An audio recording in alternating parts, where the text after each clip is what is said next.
आचार्य जी ओम। जी ओम ओम भैया ओम।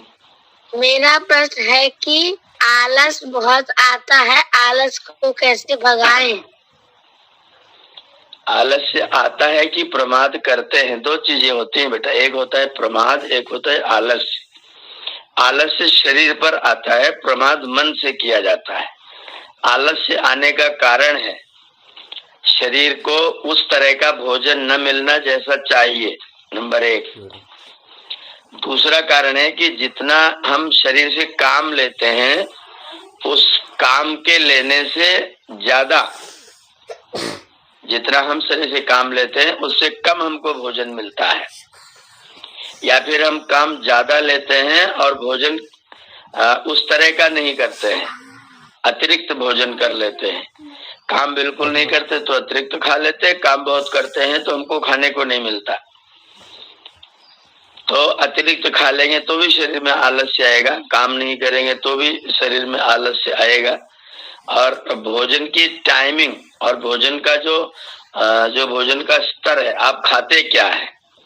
जैसे आप ब्रेड खाते हैं, ब्रेड अब वो हफ्तों पुरानी होती है, पता नहीं कब का पिसा हुआ आटा होता है, शाम को उसको गलाते हैं, सवेरे जब वो फूल जाता है तब उसका ब्रेड बनाते हैं, फिर वो पैक होता है, फिर वो दुकानों पर आता है, दुकानों से आपके घर पर आता है।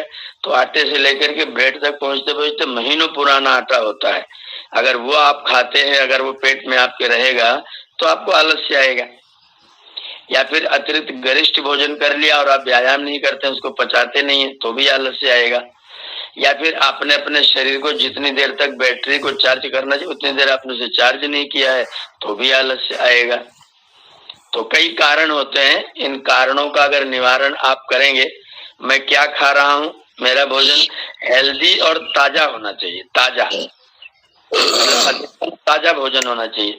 फल खाइए, कम से कम फल कुछ न कुछ जरूर खाइए, कुछ थोड़ा ड्राई फ्रूट उसमें सम्मिलित करिए, और प्रयत्न करिए कि बासी चीजें पैकेट में जो चीज आती है, पैकेट में पैक, उन चीजों को लेने का अधिकतम उनको छोड़ने की बात करिए। पैकेट में बंद चीजें न ली जाएं, अधिकतम ताजी चीजें खाई जाएं, फल वगैरह खाए जाएं, शरीर को पर्याप्त आराम दिया जाए, और अगर भोजन करते हैं तो उसको पचाने के लिए बढ़िया व्यायाम करके, एक्सरसाइज करके, आसन करके पेट को बिल्कुल ठीक रखा जाए तो आलस्य नहीं रहेगा।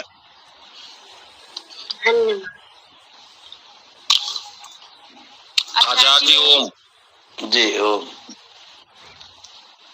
आचार्य जी, अभी इसके पहले जो मतलब आपने बताया पूर्वज के बारे में, तो मतलब हमारी साइंस जो है और हमारे पेपर में ये सब थोड़ा ना बोलेगा कि जो है आप मतलब अगर क्वेश्चन आ गया तो हम तो यही मानेंगे कि हम बंदर हमारे पूर्वज थे। अगर आपको विश्लेषण करने के लिए दिया जाए, अगर आपको ऐसा प्रश्न उत्तर हो, जैसे टिक मार का होगा तो जो पुस्तक में आपने पढ़ा वही टिक कर दीजिए,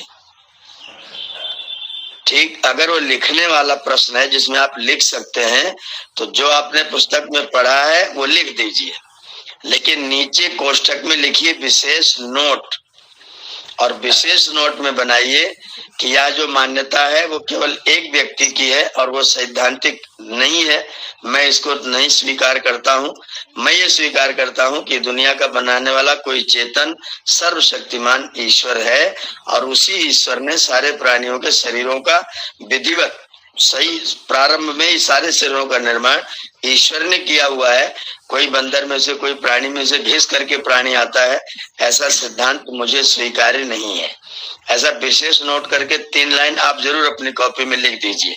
अध्यापक पढ़ेगा तो वो सोचेगा कि ये बच्चा, इसका मतलब कि ये कुछ जानता है और विचार करता है, चिंतन करता है। वस्तुनिष्ठ वाले में तो आपको टिक मार्क का लगाना होता है, तो ठीक है, जो पुस्तक में पढ़ा टिक मार्क कर दीजिए, लेकिन लिखने का मौका लगे तो 2 लाइन टिप्पणी वहां पर जरूर लिख करके दीजिए। मैंने ऐसा बहुत बार किया है।